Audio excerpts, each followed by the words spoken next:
മുണ്ടക്കൈ ചൂരൽമല പുനരധിവാസ ടൗൺഷിപ്പ് നിർമ്മിക്കുന്ന കൽപ്പറ്റ എൽസ്റ്റൺ തേയില എസ്റ്റേറ്റിലെ തൊഴിലാളികൾ സമരം തുടരുകയാണ്.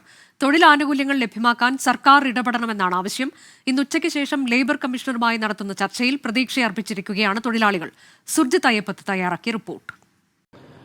മുണ്ടക്കൈ ചൂരൽമല പുനരധിവാസവുമായി ബന്ധപ്പെട്ട ടൗൺഷിപ്പ് നിർമ്മാണത്തിനായി ഏറ്റെടുത്ത എൽസ്റ്റൺ എസ്റ്റേറ്റിലെ തൊഴിലാളികൾ ഇപ്പോൾ സമരത്തിലാണ്. ഇതിന്റെ പ്രധാനപ്പെട്ട കാരണം ഇവർക്കുള്ള തൊഴിൽ ആനുകൂല്യങ്ങൾ ഒന്നും തന്നെ നൽകാൻ മാനേജ്മെന്റ് തയ്യാറായിട്ടില്ല.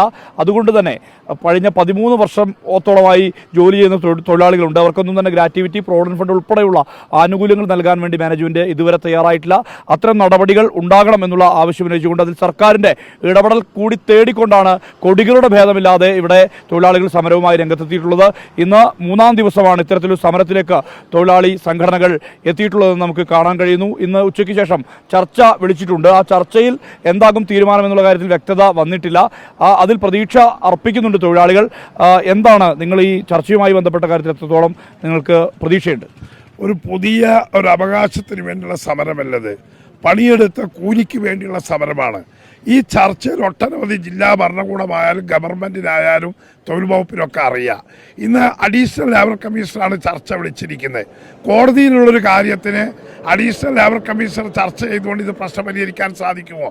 ഗവൺമെൻറ് അടിയന്തരമായി ഇടപെടണം. ഈ തൊഴിലാളികളുടെ പ്രശ്നങ്ങൾ പരിഹരിക്കപ്പെടണം. 274 തൊഴിലാളികൾക്ക് കിട്ടാനുള്ള ആനുകൂല്യങ്ങൾ കിട്ടണം. ഇത് അടിയന്തര പ്രാധാന്യത്തോടുകൂടി ഗവൺമെൻറ് മനസ്സിലാക്കിക്കൊണ്ട് ഈ പാവപ്പെട്ട തൊഴിലാളികളെ തെരുവിലിറക്കാതെ, ഈ പുനരധിവാസ പ്രവർത്തനത്തെ തടസ്സം സൃഷ്ടിക്കാതെ ഈ പ്രശ്നങ്ങൾ പരിഹരിക്കപ്പെടാൻ അടിയന്തരമായി തൊഴിൽ വകുപ്പും ഗവൺമെൻറ്റും ഇടപെട്ടുകൊണ്ട് ഈ തൊഴിലാളികൾക്ക് കൊടുക്കാനുള്ള ആനുകൂല്യങ്ങൾ കൊടുക്കണം. ചർച്ചയിൽ ഞങ്ങൾക്ക് പ്രതീക്ഷയാണ്.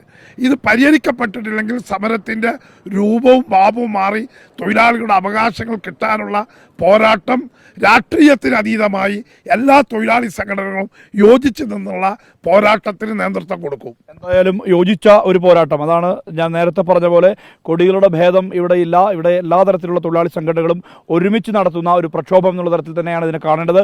ഒരു ഭാഗത്ത് പുനരധിവാസം സുഗമമായ രീതിയിൽ, കൃത്യമായ രീതിയിൽ തന്നെ നടക്കണം. അതോടൊപ്പം തന്നെ ഈ തൊഴിലാളികളുടെ അവകാശങ്ങൾ സംരക്ഷിക്കാനുള്ള ഇടപെടൽ സർക്കാരിൻ്റെ ഭാഗത്തുനിന്നുണ്ടാകണം. അതിന് മാനേജ്മെന്റിൽ സമ്മർദ്ദം ചെലുത്തിക്കൊണ്ട് തന്നെ അതുമായി ബന്ധപ്പെട്ട നടപടികളിലേക്ക് കടക്കണം എന്നുള്ള ആവശ്യമാണ് ഇവർ ഉന്നയിക്കുന്നത്. ഇന്ന് ഉച്ചയ്ക്ക് ശേഷം ചർച്ച വിളിച്ചിട്ടുണ്ട്. ആ ചർച്ചയിൽ ഒരു അനുകൂല തീരുമാനം ഉണ്ടാകുമെന്നുള്ള പ്രതീക്ഷ പങ്കുവയ്ക്കുകയാണ് തൊഴിലാളികൾ.